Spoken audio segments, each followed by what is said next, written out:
이번엔 문학의 해석과 평가입니다. 지금까지 본 것처럼 문학의 본질을 배우셨고요. 문학의 기능을 봤습니다. 교훈설과 쾌락론을 봤고요. 절충설도 봤고요. 물론 기원도 봤죠. 그리고 문예사조를 봤어요.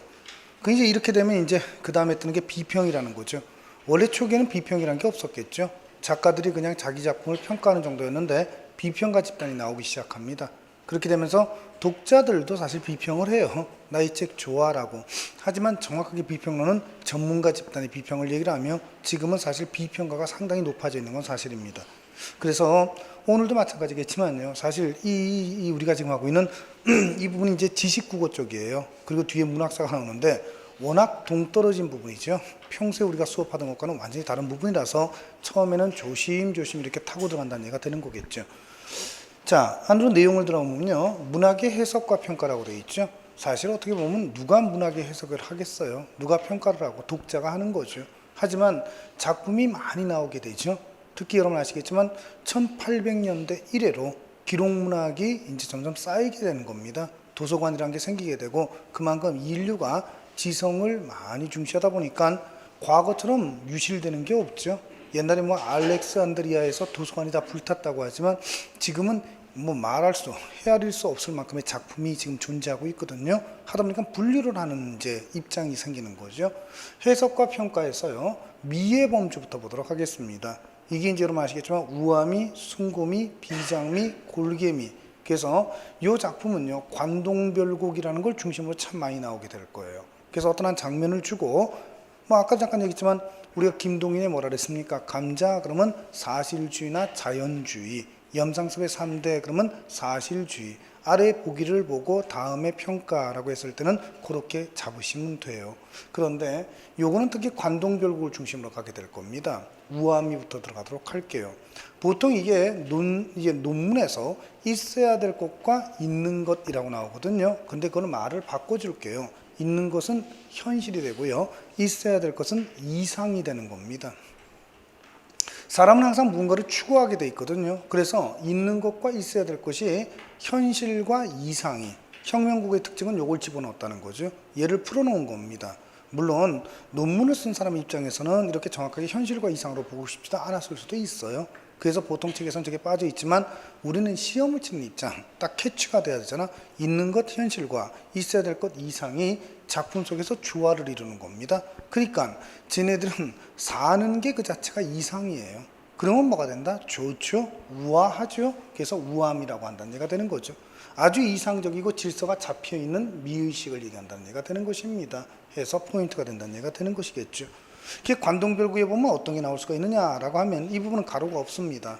왜냐하면 쭉 가면서 이제 이해를 해버려야 되는 건데 뭐 이런 거 있죠. 높을시고 망고대 외로울시야 혈망봉이라는 부분이 나와요. 하늘에 치밀어 무슨 일을 아뢰려고 천만겁진하도록 굽힐 줄 모르는가. 즉 충신의 모습이거든요. 금강산에서 가장 높다는 혈망봉이 임금께 딱 치밀어 가지고 무슨 일을 딱 아뢰려고 굽힐 줄 모르고 있는 모습, 바로 선비의 이상향의 모습이 딱 반영이 돼 있죠. 그러자 아이고 얼마나 높은지 모르겠어. 그러면 이 동양에서 유학자로서 송광장철이가 볼 때 가장 높은 사람이 누가 되는 것이냐. 그러면 바로 공자예요.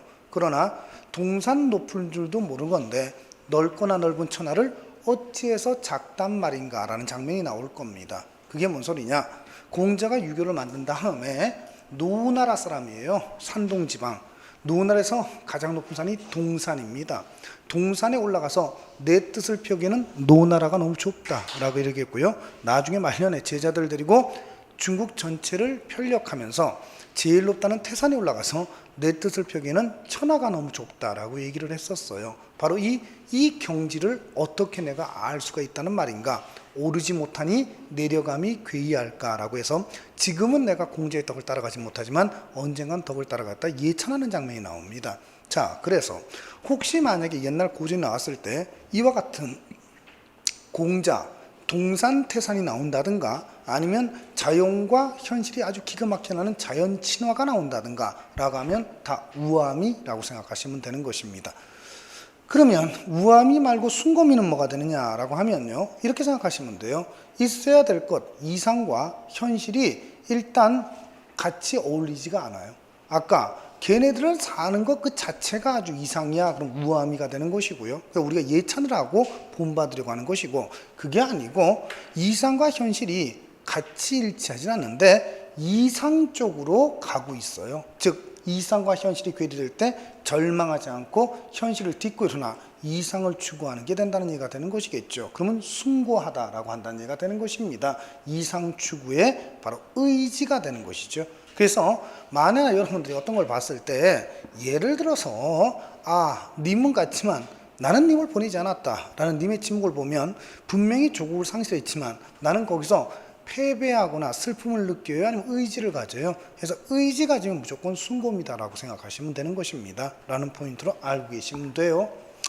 비장미는 뭐가 되는 것이냐 이제 아시겠죠? 이상과 현실이 역시 괴리될 텐데 이상을 추구하고 싶었는데 못 추구해요. 그러니까 현실에 머무를 수밖에 없는 거죠. 그러면 결국 슬픔을 느낄 수밖에 없겠죠.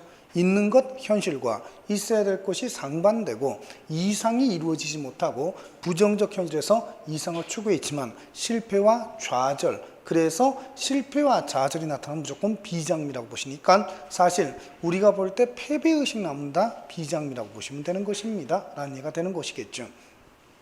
그러면 김영랑의 독을차고라는 작품이 있습니다. 나 독을차고 선선히 가리라. 맞죠? 내 목숨을 내 마음을 노리는 이리승냥이라고 나와요. 일제가 내 마음을 노리기 때문에 내가 결국 할 키우고 찌 키우라 맡긴 신세라는 것은 내가 이길 수는 없다는 거죠. 그래서 나는 언젠가 마지막 날 내 외로운 혼을 건지기 위해 언제라도 죽을 각오를 하겠다라는 것은 일단 이기지는 못합니다. 비장미, 그리고 그 속에 뭐다? 숭고미가 같이 숨어 있다는 얘기가 되는 것이겠죠. 아예 슬픈 것도 비장미가 돼요. 유배가사 같은 것도 다 비장미가 되는 것인데 숭고미가 같이 있는 것도 있다라고만 생각해 두시면 이것도 쉽게 나올 수가 있을 겁니다. 그럼 마지막으로 골개미는 무조건 봉산탈춤이나 사설시자가 나올 가능성이 커요. 그래서 있어야 될 거 있는 것이 역시 상반됩니다. 현실과 이상이 다를 때 이렇게 하는 거죠. 야, 웃기지 마. 이상이 어딨냐? 알고 보면 전부 다 그것도 구라야. 야, 이게 다 거짓말이지? 라고 있어야 될 걸 부정하고 있는 것을 인정하는 해악과 풍자가 되는 겁니다. 그랬을 때 얘는 무조건 뭐가 된다? 골개미가 되는 것이니까 당연히 봉산탈춤이 나온다든지 내지는 우리가 봉산탈춤의 양반춤이나 미알춤 내지는 꼭두각시 노름 이거 뒤에서 다 나와요. 그리고 사설시조에서 비판할 때 그럴 때는 전부 다 풍자미, 현대소설에서는 채만식이라는 사람의 태평천하라든지 이런 데에서 바로 이 풍자미가 잘 드러난다라고 생각하시면 되는 것이니까 가식에 대한 풍자가 나온다는 거죠. 자, 이렇게 해서 여러분 우아미, 숭고미, 비장미, 골개미를 배웠습니다. 그래서 작가는요 이 네 가지의 미의식을 의도적으로 추구하거나 의도적으로 추구하지 않는다 하더라도 보편성을 취득하기 때문에 우리가 이 네 가지의 미의식을 찾을 수가 있거든요. 거기에 나올 수가 있고, 그리고 문학감상의 관점을 보도록 하죠.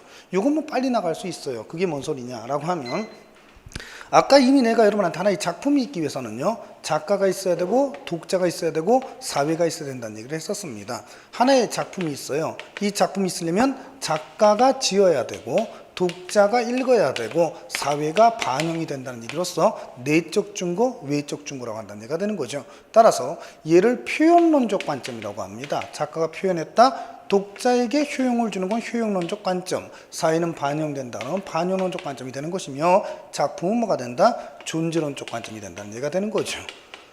자, 존재론적 관점이라는 것은요 작가, 독자, 사회 같은 거 따지지 말라는 거예요. 안에 있는 시어, 행, 연, 구분, 운율, 작품성 이런 것만 본다는 얘기가 되는 것이겠죠. 비유, 상징 이런 것들이요.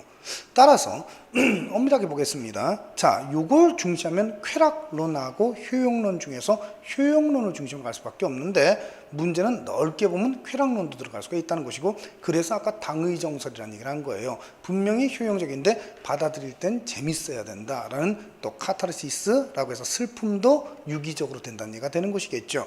얘를 따지는 건 형식주의라고 볼 수가 있습니다. 얘가 형식이 어떻게 되느냐라는 것만 찾는 것이고요. 자, 얘가 중심적으로 하면 사실주의에 가능할 수가 있겠죠. 당시의 사실을, 사회를 얼마나 사실적으로 반영했느냐.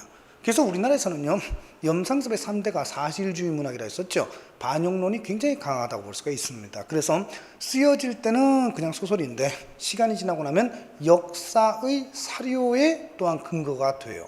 그래서 우리나라 국어에서도 당시 1930년대 우리나라 일제시대 중인들의 어휘를 보는데도 중요한 사료가 되고요. 조정래 씨의 태백산맥 같은 것도 사실 6.25 때의 사료로 인정이 된다는 얘기가 되는 것이니까 이때는 개인의 작가의 어떤 개작이나 내지는 많은 어떤 낭만주는 좀 제한될 수가 있다는 얘기가 되는 것인데, 이렇게 해서 외적 중거, 내적 중거가 시험에 나오는 건데, 얘는 쉬운 게 내재적 중거, 외재적 중거는 문제가 이렇게 나와요. 다음 중 작품의 외적 중거의 감상으로 적절한 것. 그러면 작품을 읽을 필요가 없어요.